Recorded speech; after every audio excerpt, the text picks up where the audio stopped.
क्या इंटरनेट की वजह से आपको किसी भी चीज़ पे अब ट्रस्ट करना और ज़्यादा मुश्किल लगता है? क्या आधा घंटा इंस्टाग्राम स्क्रॉल करने के बाद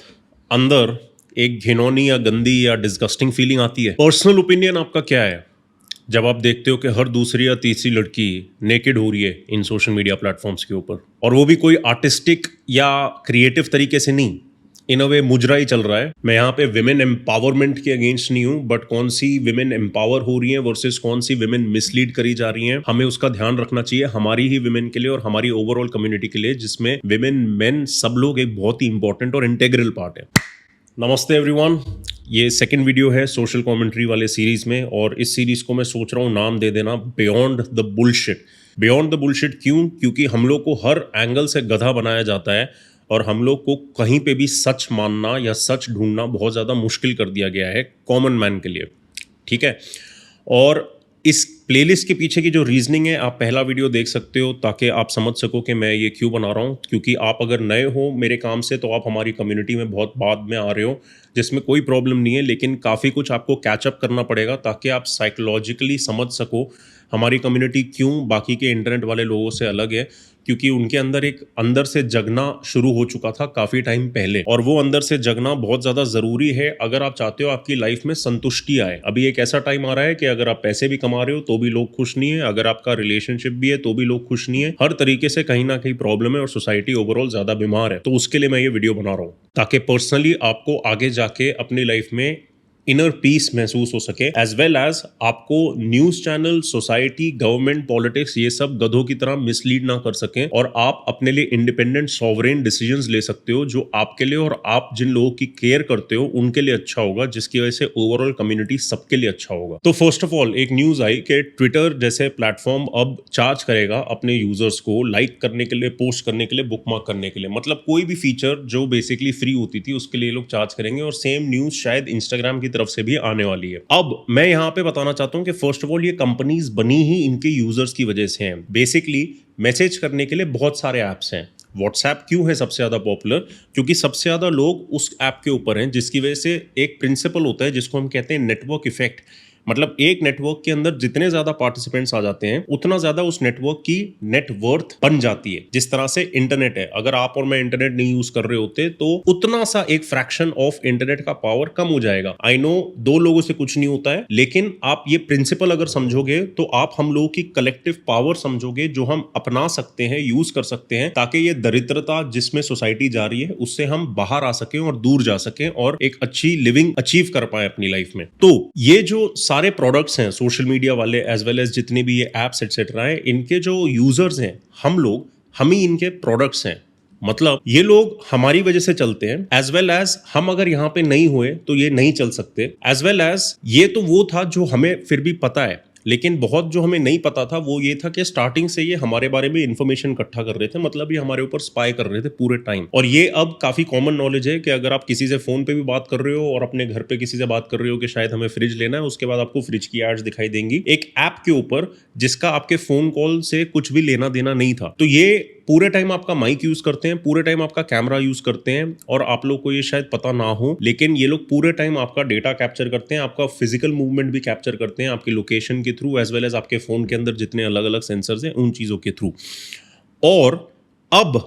ये आप ही की लाइफ पे स्पाई करने के लिए आप ही को पैसा चार्ज करने वाले। अपेरेंटली न्यूज ये है। दूसरा इसकी जो बहुत फनी चीज है कि इन्होंने पहले सारी की सारी लड़कियों को भी नंगा करवा दिया इंस्टाग्राम जैसी जगहों पे, और अब जब वो जगह एक देसी पॉर्न एडिक्शन हब बन चुका है, अब वो उधर उन लड़कियों को भी और उन एडिक्ट्स को भी चार्ज करेंगे जिस तरह से एक क्लब एंट्री कवर चार्ज करता है। अब मैं आपसे ये सवाल कुछ पूछना चाहता हूं कि आपको एक्चुअली में कितना यूज मिल रहा है इन प्लेटफॉर्म्स की वजह से? क्योंकि क्या ओवर टाइम सोशल मीडिया और ज्यादा बोरिंग नहीं हो गया? क्या ओवर टाइम सोशल मीडिया और ज्यादा नकली नहीं हो गया? क्या ओवर टाइम सोशल मीडिया पे जितना आपने समय स्पेंड किया है उतना आप और कंफ्यूज नहीं हुए हो इन्फॉर्मेशन को लेके? आप अगर अपनी लाइफ इंप्रूव करने के लिए भी लॉ ऑफ अट्रैक्शन या मैनिफेस्टेशन या इन चीजों की भी पढ़ाई करो तो हजार अलग लोग हैं जो हजार अलग तरीके और चीजें बता रहे हैं, और आपको ये नहीं समझ में आ रहा है इसमें से कौन सा इंसान अपने एजेंडा के लिए कुछ बता रहा है वर्सेस कौन से इंसान ने सच में ये चीजें करी है और ट्राइड और टेस्टेड करने के बाद ये बता पा रहे हैं आपको कि एक्चुअली में काम क्या करता है। क्योंकि एक और फिनोमेना है यहाँ पे जो मैं आपके अटेंशन में लाना चाहता हूँ, वो ये है कि ओवर टाइम स्पेशली कोविड की वजह से ये एक इतना बड़ा ग्लोबल एजेंडा है जो लोग समझ नहीं पाए। इन्होंने सब कुछ बंद करवा दिया ताकि सब लोग और ज्यादा इंटरनेट से अडिक्ट हो जाएं और ज्यादा उससे जुड़ जाएं, और ऐसा जुड़ जाएं कि लोगों ने अपनी नौकरियां छोड़ दी हैं सोच के कि हाँ इंटरनेट की वजह से तो मैं कहीं से कुछ भी काम कर सकता हूं और मैं लिबरेशन पालूंगा, फ्रीडम पालूंगा। और बेसिकली अब कितने सारे लोग हैं जो सोशल मीडिया के थ्रू अपना करियर बनाने की कोशिश कर रहे हैं। तो अगर आप नोटिस करो साइकोलॉजिकली और बिहेवियर के माध्यम से इन लोगों ने क्या किया है कि अपने आप को इनडिस्पेंसेबल बना दिया है, और उसकी वजह से जनता की डिपेंडेंसी बन गई है ये चीजें। अब जब जनता के लिए ये डिपेंडेंसी बन जाती है, ये स्टार्टिंग से नहीं करते ये लोग, क्योंकि स्टार्टिंग से अगर ये करते तो बेसिकली मैं यहाँ पे किसी पर्टिकुलर सोशल मीडिया प्लेटफॉर्म की बात नहीं कर रहा हूँ, मैं किसी एक प्लेटफॉर्म के फॉर अगेंस्ट नहीं बात कर रहा हूँ, मैं ओवरऑल बोल रहा हूँ। आप ये ट्रेंड नोटिस करिए बड़ी बड़ी कंपनीज के थ्रू, सबसे बड़ी टैक्सी वाली कंपनी, सबसे बड़े सोशल मीडिया कंपनीज, सबसे बड़े लॉजिस्टिक्स और डिलीवरी वाली कंपनी, सबसे बड़े ऑनलाइन ई कॉमर्स वाली कंपनीज के बेसिकली क्या होता है कि स्टार्टिंग में ये बहुत अच्छे फीचर्स देते हैं, बहुत सस्ते प्राइसेस देते हैं, जो आपको सच में अच्छा फील कराए वो चीजें दिखाते हैं। इनके एल्गोरिदम्स इतने कोरियोग्राफ नहीं होते कि अटेंशन के ऊपर काम करें या फिर आपके रेप्टिलियन ब्रेन को अटैक करते हुए काम करें। तो पहले इन्होंने क्रिएटर्स के लिए भी क्रिएटिविटी अलाउ करी, इन्होंने यूजर्स के लिए भी फ्रीडम अलाउ किया कि बिना किसी सेंसरशिप के, बिना किसी कंट्रोल के आपको सब देखने को मिलेगा जो आप देखना चाहते हो। इसमें से कोई भी चीज अब एग्जिस्ट नहीं करती, क्योंकि अब जब ये हमारे लिए इतनी बड़ी डिपेंडेंसी बन गई है, अब हमने इनको अपनी पावर दे दी है। अब जब हमने अपनी पावर इन लोगों को दे दी है, ये हम लोग के साथ खिलवाड़ करते हैं अलग अलग तरीकों से, और मोस्ट ऑफ दिस खिलवाड़ इतना सबकॉन्शियस या एनर्जेटिक लेवल्स पे है कि आम आदमी ये समझ नहीं पाता। इसलिए अगर आप बाहर किसी को भी देखोगे, आजकल लोग सर झुका के ही रहते हैं पूरे टाइम। क्यों? क्योंकि वो फोन देख रहे हैं। लेकिन फोन छोड़ो, आप ये देखो कि इंसान का सर झुका हुआ है, और जब सर झुका होता है ना, उसके बहुत अलग रेपरकशंस होते हैं। खैर उसके अंदर मैं अभी नहीं घुसना चाहता। तो जो मैंने आपको सवाल पूछे कि कितना यूज मिल रहा है वर्सेस कितना कंफ्यूजन मिल रहा है, अलॉन्ग विद दैट मैं एक दो और चीजें आपसे पूछना चाहता हूं कि ओवर टाइम अगर आपको समझ में आ रहा है जो मैंने बात करी है कि ओवर टाइम इन्होंने आपकी अटेंशन के ऊपर कब्जा किया, इन्होंने यूजर बेस इतना बड़ा बनाया, इन्होंने नेटवर्क इफेक्ट ऐसा बना दिया कि सबकी डिपेंडेंसी हो गई इसके ऊपर। कितने लोग अब इसके ऊपर आ गए अपना जॉब वगैरह छोड़ के। अब ये लोग को जो करना है ये कर सकते हैं, लेकिन सिर्फ तब तक जब तक हम इन्हें अलाउ करते हैं, क्योंकि अगर हम इन जगहों से निकल गए तो हम इन जगहों को अपनी कॉन्शियसनेस के साथ सपोर्ट नहीं कर रहे, अपने ध्यान के साथ सपोर्ट नहीं कर रहे, अपने टाइम के साथ सपोर्ट नहीं कर रहे, और ये चलती हमारे ऊपर है। क्योंकि इनमें से कोई भी कंपनी ले लो, ये कोई फिजिकल एंटिटी नहीं है, ये कोई दुकान नहीं है जो एक प्राइम लोकेशन पे जिसकी वजह से उसको कस्टमर मिल रहे हैं। ये सब इन अ वे हमारे कॉन्शियसनेस में एग्जिस्ट कर रहा है, क्योंकि फोन स्क्रीन के ऊपर अगर कुछ दिख रहा है इसका मतलब ये नहीं होता कि वो असली है, वो टैंजिबल नहीं है। इवन दो मैं मानता हूं कि इनटैंजिबली ये एक बहुत बड़ी कॉन्शियसनेस और चेतना है जो लोगों को अफेक्ट करती है और उनका बिहेवियर ड्राइव करती है, लेकिन प्लीज समझो कि ये हमारे ऊपर फीड करती है, इसकी वजह से इसकी खुद की जान है। तो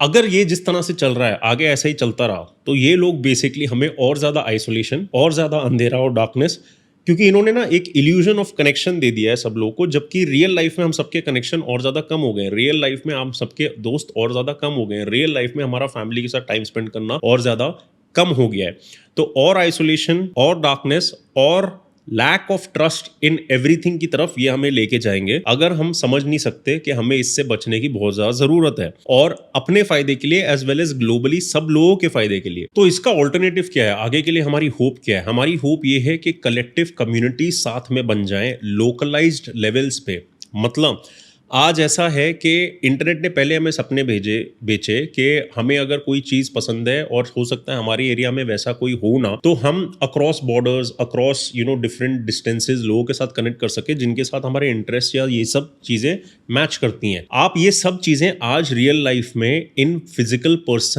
पर्सनल प्रेजेंस में भी कर सकते हो, क्योंकि अब हर प्रकार के लोग हर जगह हैं। आपको पता नहीं है क्योंकि आप अपने फोन से बाहर निकल के लोगों के साथ इंटरेक्ट नहीं करते हो। प्लीज वो करो, फोन के ऊपर कम टाइम स्पेंड करो, आपका दिमाग कम थका रहेगा, कम फॉगी रहेगा, और आपके रियल लाइफ कनेक्शंस हो पाएंगे जो ऐसी गहरी चीजों के अंदर इंटरेस्टेड है जिनके बारे में आप सिर्फ फोन पे देखते हो, आप लोगों से बात नहीं करते। आपको लगता है कि शायद दूसरे लोग मेरे को अजीब समझेंगे या दूसरे लोग शायद इन चीजों में इंटरेस्टेड नहीं है, बट ऐसा नहीं है। इंटरनेट की ही वजह से इतने सारे लोगों को इतनी सारी चीजों का एक्सपोजर मिल गया है कि हर प्रकार के लोग हैं, और उनका साथ में आना एक संघ की तरह बहुत ज्यादा जरूरी है, जो हमारे शास्त्रों में फॉर एग्जाम्पल जीने के तरीकों में लिखा हुआ था कि कम्युनिटी या संघ कितना ज्यादा इंपॉर्टेंट होता है, क्योंकि रियल लाइफ में ही जब एनर्जी का एक्सचेंज होता है कम्युनिकेशन के थ्रू या इंटरेक्शन के थ्रू, तो ही इंसान को जब घर जाता है तो ऐसा लगता है कि वो एक सोशल एनिमल है, वो कम्युनिकेट किया, आज लोगों के साथ इंटरेक्ट किया, उसको फुलफिलमेंट फील होती है। इंटरनेट के ऊपर आप 10 घंटे किसी के साथ चैट भी करोगे ना, तो भी आपको वो फुलफिलमेंट फील नहीं होगी जो इन पर्सन आप अगर किसी के साथ 10 मिनट बात करोगे तो एक ये कलेक्टिव कम्युनिटीज की होप है आगे जाने के लिए, जिस तरह हमारा खुद का फ्री मैन ब्रदरहुड है, या फिर हमारा मेरा सरहद के नाम के नीचे जो अवेकनिंग रिलेटेड कम्युनिटी है, जहां पे हम चेतना, कॉन्शियसनेस, प्यार,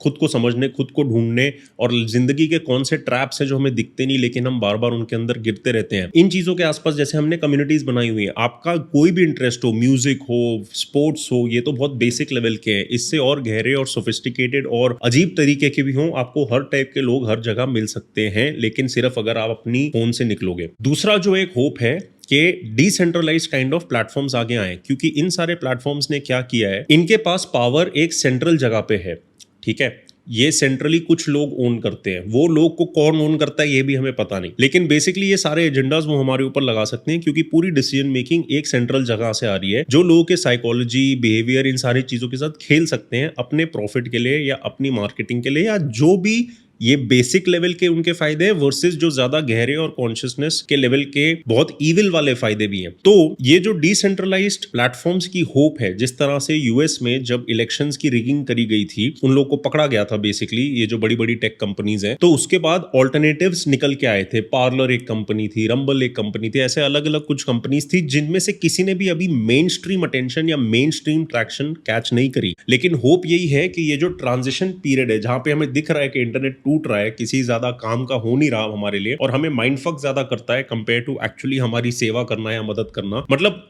आपको ऐसा लगेगा दिन में इतनी सारी आपने चीजें करी, लेकिन असली में दिन के एंड में बहुत खाली लगता है। क्यों? क्योंकि हम लोग ने जितनी भी वो चीजें करी हैं वो डिवाइसेस, इलेक्ट्रॉनिक और इंटरनेट वाली डिवाइसेस के ऊपर करी, रियल लाइफ में नहीं की। तो सोशल मीडिया के फायदे हैं, लेकिन वो फायदे तब हम सबके लिए इंडिविजुअल लेवल पे फायदेमंद हो सकते हैं अगर सोशल मीडिया को सेंट्रली कंट्रोल ना किया जाए, अगर सोशल मीडिया को सेंसर ना किया जाए। जैसे मैंने जब ये लगाने वाली बात आई थी, जब वो बीमारी के बारे में सबको डराया गया था, तो मैंने काफी आवाज इसके लिए खड़ा करी थी, जिसके लिए मेरे को बैन कर दिया था, शैडो बैन करके जो चीज होती है, और लोग मेरा अकाउंट नहीं ढूंढ पाए थे। और ऐसी जो बाकी लोग थे जो पूरा नाम भी सर्च में लिखो तो भी नहीं ढूंढ पाते, क्योंकि ये कंपनीज के अलग अलग एजेंडाज हैं जो बहुत अलग लेवल पे चीजों के साथ जुड़े हुए हैं। लेकिन होप ये है कि डिसेंट्रलाइज प्लेटफॉर्म्स आए जहां पे पावर किसी एक सेंट्रल अथॉरिटी के पास नहीं है, हर पार्टिसिपेंट के पास एक इक्वल फ्रैक्शन ऑफ पावर है, और हर पार्टिसिपेंट बेसिकली कलेक्टिवली उस नेटवर्क को ओन करता है। और हो सकता है आपको लग रहा हो कि जो मैं बातें कर रहा हूं ये बहुत मुश्किल है अचीव करना, या फिर इंसानों के लिए पॉसिबल नहीं है। बात यह है कि टेक्नोलॉजी इन चीजों को पॉसिबल बना रही है, और आप में से जो लोग क्रिप्टो या फिर Web3 ओरिएंटेड टेक्नोलॉजीज के बारे में जानते हो, उसमें मेजॉरिटी बहुत गंद भी है, लेकिन काफी लोग हैं जो उसके अंदर अच्छा काम करने की कोशिश कर रहे हैं। और हमारी होप है कि आगे काफी ज्यादा सफाई आ पाए with the arrival of these new platforms, जो अलाउ करते हैं for these collective communities to thrive without interference, without censorship, और बिना किसी की आवाज बंद किए। क्योंकि आज फॉर एग्जांपल अगर कोई यूट्यूब पे आने का सोचता है या इंस्टाग्राम पे आने का सोचता है, तो वो ये नहीं सोचता कि उसकी दिल की आवाज क्या है, वो किस चीज के बारे में बात करना चाहता है। वो ये देखता है कि ट्रेंड क्या है और एल्गोरिथम किस चीज को प्रेफर कर रहा है, और उसके मुताबिक वो सारे अपने लाइफ की एक्टिविटीज उन प्लेटफॉर्म्स के लिए करता है, जिसकी वजह से वो बेसिकली एक गुलाम है। और वो गुलाम ऐसा है कि 5 साल गुलामी के बाद हो सकता है ये प्लेटफॉर्म्स इतने बदल जाए कि वो जिन सपनों के साथ वहां पे आए थे, वो सपने वो अचीव ना कर पाए, उनकी जिंदगी के 5 साल संक कॉस्ट की तरह बर्बाद हो जाए कंप्लीटली। तो गाइस, ये जो बियॉन्ड द बुलशिट सीरीज है ना, यहाँ पे मैं आपको इनसाइट्स देने चाहता हूँ मेरे पूरे लाइफ एक्सपीरियंस के थ्रू, चाहे इकोनॉमिक्स हो, फाइनेंस हो, साइकोलॉजी हो, बिहेवियर हो, ह्यूमन डायनामिक्स हो, सोशल डायनामिक्स हो, कल्चरल डायनामिक्स हो, कम्युनिटी डायनामिक्स हो, और ऐसे बहुत सारे हिडन ट्रूथ्स जिनके बारे में लोगों को शायद पूरी तरह से पता नहीं है और उनका ध्यान गलत चीजों पे जा रहा है। तो ये हिडन ट्रूथ से मेरे को याद है, हमने एक कम्युनिटी Q&A और वेबिनार किया था चेतना के ऊपर कि कॉन्शियसनेस असली में हमारे अंदर काम कैसे कर रही है, स्पेशली अभी के टाइम पे सब लोग के अंदर जिस प्रकार के चेंजेस जा रहे हैं जो वो समझ नहीं पा रहे। ऐसे ही हम नेक्स्ट वेबिनार करने की कोशिश करेंगे जो हिडन ट्रूथ्स के ऊपर होगा, और इसलिए मैं यहाँ पे अगेन मार्केटिंग नहीं कर रहा हूँ। अगर आपको इन चीज़ों में इंटरेस्ट है, आप आ सकते हो और हमारी कम्युनिटीज़ के साथ जुड़ सकते हो हमारी वेबसाइट्स के थ्रू, जो हमारे खुद के एड्रेसेस और हमारी खुद की जगह हैं, जहाँ पे कभी भी सेंसरशिप नहीं होगी, कभी भी ऐसा कंट्रोलिंग बिहेवियर नहीं होगा। क्योंकि फिर अगर कभी ऐसा हुआ तो चॉइस आप लोगों के पास है कि आप ऐसी कम्युनिटीज छोड़ सकते हो। लेकिन ये जो बड़े प्लेटफॉर्म्स है जिन्होंने सबको अपने जाल में बांध लिया है, इधर आपके पास छोड़ने की चाहत से भी आप फिर भी मुश्किल है बहुत सारे लोगों के लिए छोड़ना। क्योंकि छोड़ना एक्चुअली आपको यहाँ और यहाँ से, आपको ये नहीं है कि ऐप डिलीट कर दिया या ये कर दिया, आपको अपने ध्यान से ये चीजें छोड़नी है। अगर आपको इंटरेस्ट है, आप ये ऐसे बाकी वीडियोस चेकआउट कर सकते हो मेरे चैनल पे। जबकि मैं यूट्यूब बहुत पहले छोड़ चुका था, 2019 में मैंने द फ्री मैन प्लेटफॉर्म बना दिया था, क्योंकि मैं समझ गया था कि ये जगह सीरियस नॉलेज या सीरियस एजुकेशन के लिए नहीं है। You are welcome to check these places out और hopefully see you in a meetup in the future.